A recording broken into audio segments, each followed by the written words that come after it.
Hey everybody, welcome back to JustJets. In this video, I want to discuss Christopher Jobman's statement about Adam Gase returning for 2020. This is so typical New York Jets. When you look at it, this is why we're the same old Jets. We make the same incompetent, inept decisions. The Johnsons have no idea how to run an NFL franchise.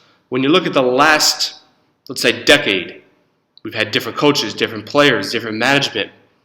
But what's been the same common denominator? The ownership.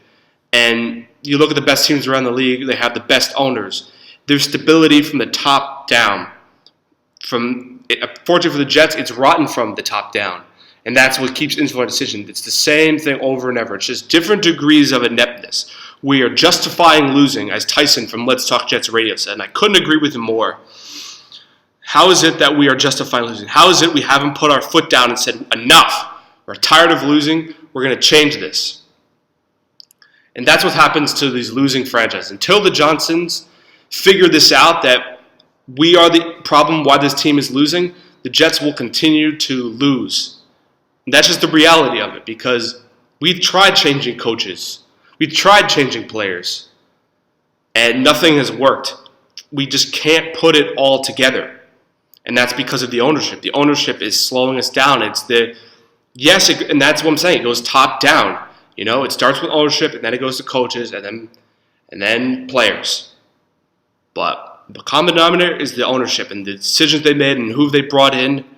They don't know how to run a franchise, and they should just let the decision-making leave it to the football people and not them. The decision itself, I just don't understand how you can allow a guy who's practically, completely underperformed and completely underachieved this season.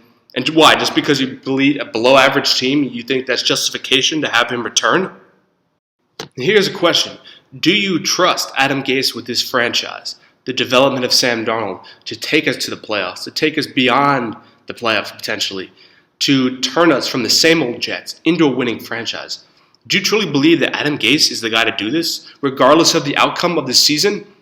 Regardless if he runs the table? I mean, let's be honest here. Long term, is that realistic?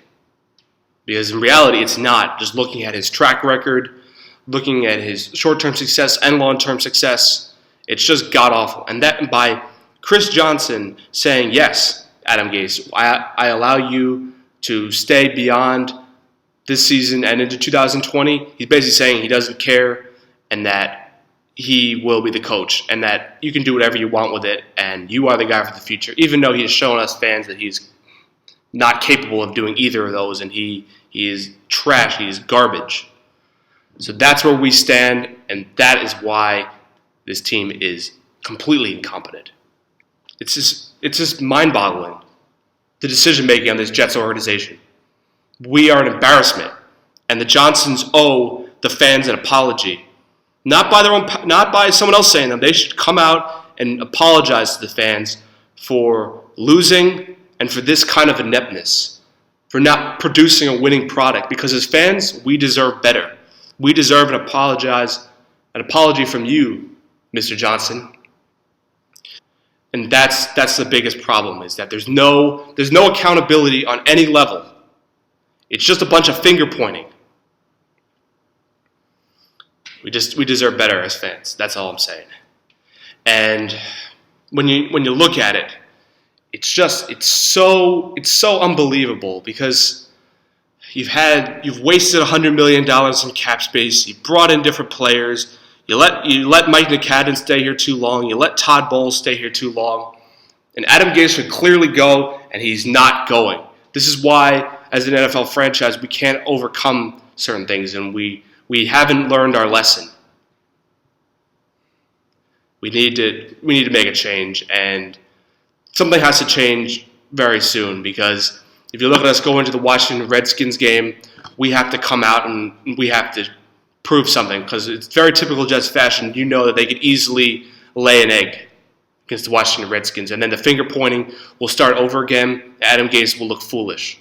But overall, this explains why the Jets are a completely incompetent franchise and had no idea what they're doing.